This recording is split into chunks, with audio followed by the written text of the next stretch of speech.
Like many, NieR Automata was the first game in the NieR and drakengard series that I played. I wasn't even aware of the franchise's existence until after doing some more research on Automata before I bought the game. To this day, I have not played any of the other games, and the only thing I know about them is from ValkyrieAurora's lore videos on the series. So just keep that in mind when I talk about certain story bits, because I'm probably gonna sound like an idiot.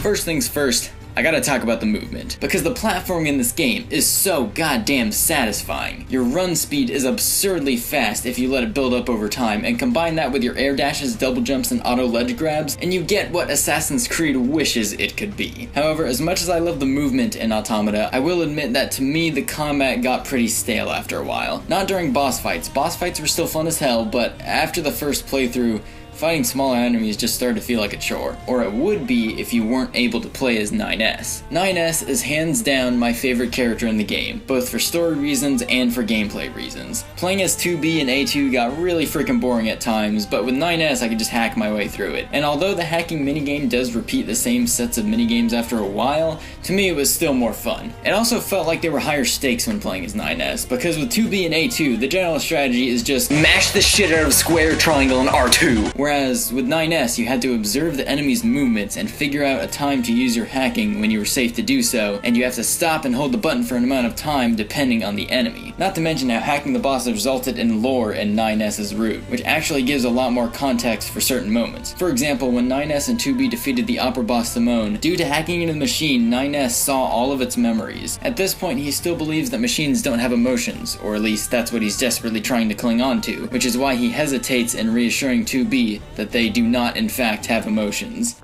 So, What is it? that machine had some pretty weird things to say, huh?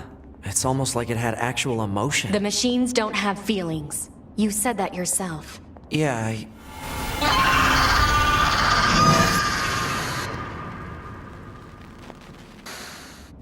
I guess. This is your last chance to leave before I start talking about major spoilers for Automata. If you haven't played the game, leave now. Anyways, when I beat 9S's route in the story, I was just thinking, you know, it was pretty fun.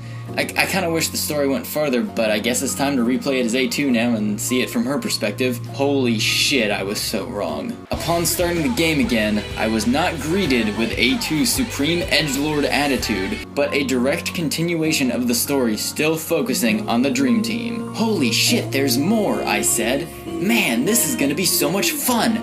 I can't wait to see what exciting adventures 2B and 9S have in store next.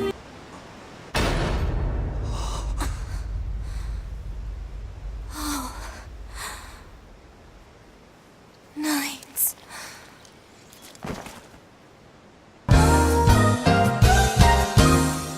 Whoa, I'm getting ahead of myself. I'll talk about that in a minute. As soon as you start playing as 9S doing his little recon mission, something just feels off. His operator's acting bizarre, and the machines seem to be getting smarter and stronger despite having just killed Adam and Eve. Try to sneak up behind your foes, keep out of sight, and then, boom! Hack 'em up good. Okay.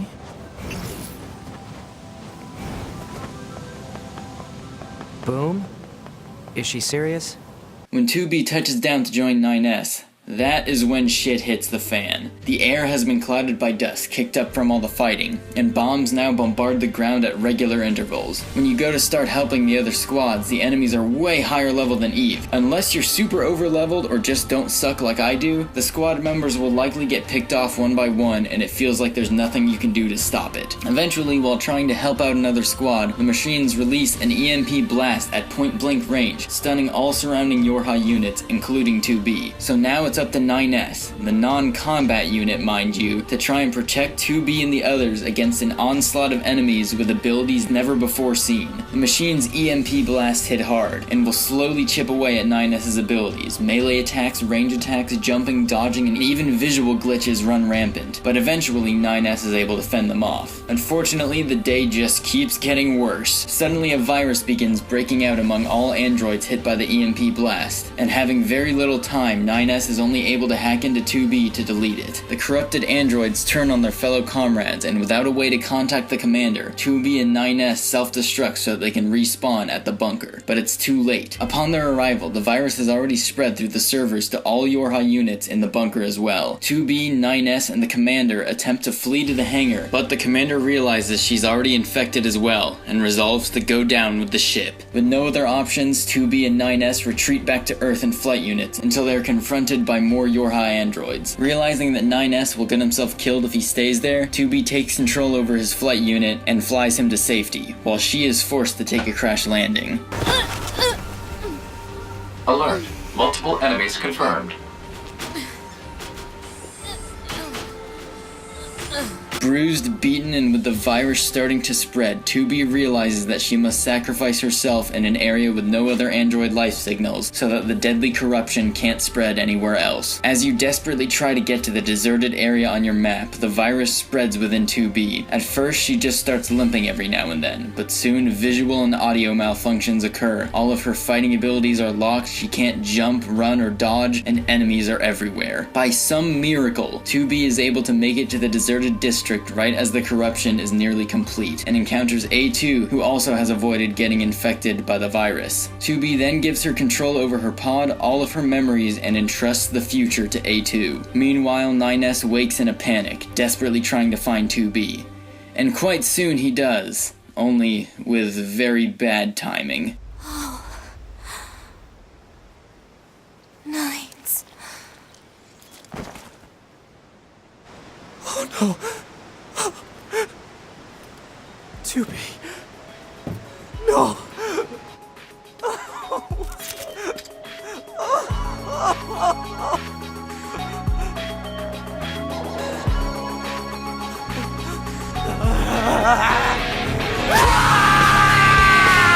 Yeah, so after getting to that point in the game for the first time, I already had plans for some friends to come over and watch a movie, which they literally arrived right after that cutscene. So for the entirety of our little viewing party, this was me sitting on the couch trying not to have a nervous breakdown. From this point on, 9S goes from the lovable dorky sidekick to a broken, vengeful boy, and eventually loses himself to his own madness. This is why I love 9S as a character. Unlike 2B, he is an android who is fundamentally designed to seek knowledge, even if said knowledge is better left unknown. Even though his motives are now to destroy the machines and kill A2, he still coincidentally ends up coming across more forbidden knowledge to fuel his insanity, such as the fact that the black boxes are made from machine parts, meaning that the androids are essentially recycled machines, meaning that the machines were capable of having feelings this whole time, and they weren't just copying human behavioral patterns. What the fuck, man? Speaking of machines having feelings, while 9S is slowly going apeshit, Pascal's village is in utter chaos. Some of the machine villagers suddenly turn and begin eating each other. With A2 defending the village, Pascal takes the children to the abandoned factory, hoping that they will be safe there. But they're not. An army of hostile machines storms the coastline, and Pascal hacks into one of the Goliaths to protect the children, which is especially heartbreaking how violent Pascal is in this moment when you remember that he is normally a complete pacifist and even studies books on the philosophy of pacifism. With the enemy hostiles smashed to bits, A2 and Pascal return to see that the children have all killed themselves out of fear. Pascal taught them all kinds of emotions, including fear, and in the end, his teachings are what caused them to die. The village and these children were Pascal's entire life, and without them he feels it's not worth living anymore. And so the player is left with two options: kill Pascal or erase his memories. I chose to erase his memories, but really regretted it when I realized that the parts he sells you after getting his data wiped is likely the parts of his fellow villagers, and he's now just blissfully unaware.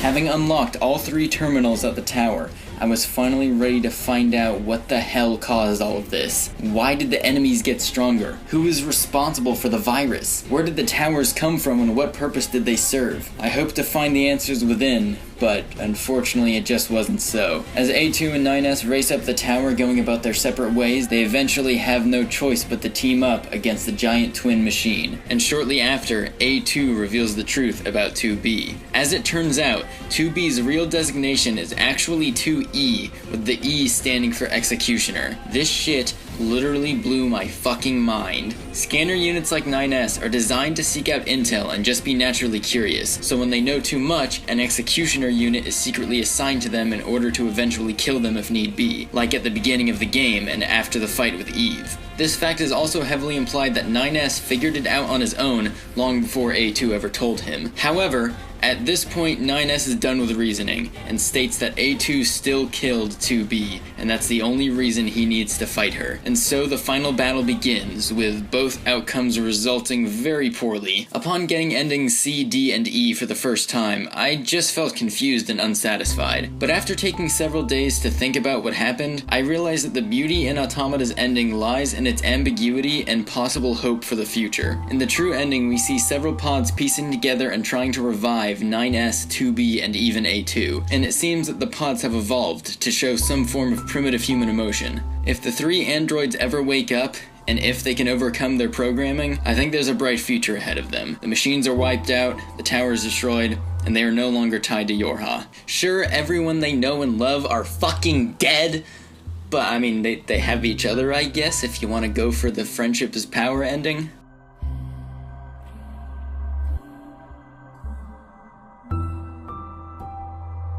Before I wrap up, I just wanted to say that the English localization team did a fantastic job on the game's dub. Kira Buckland was an excellent choice for 2B, Ray Chase's voice as Eve was low-key kinda sexy, and Kyle McCarley's performance as 9S was incredibly powerful. They're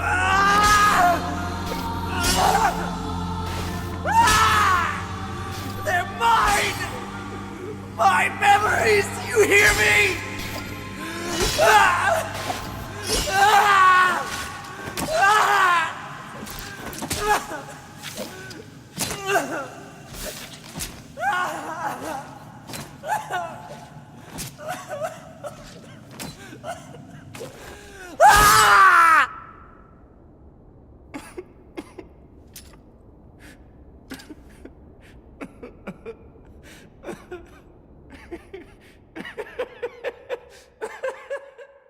And that's just to name a few of my favorites. Everyone in the English cast did an amazing job localizing NieR Automata, and I am grateful to have been able to experience my first Yoko Taro quirky philosophical feels fest. But that's pretty much all I have to say, so thank you for watching, and I'll see you in the next one.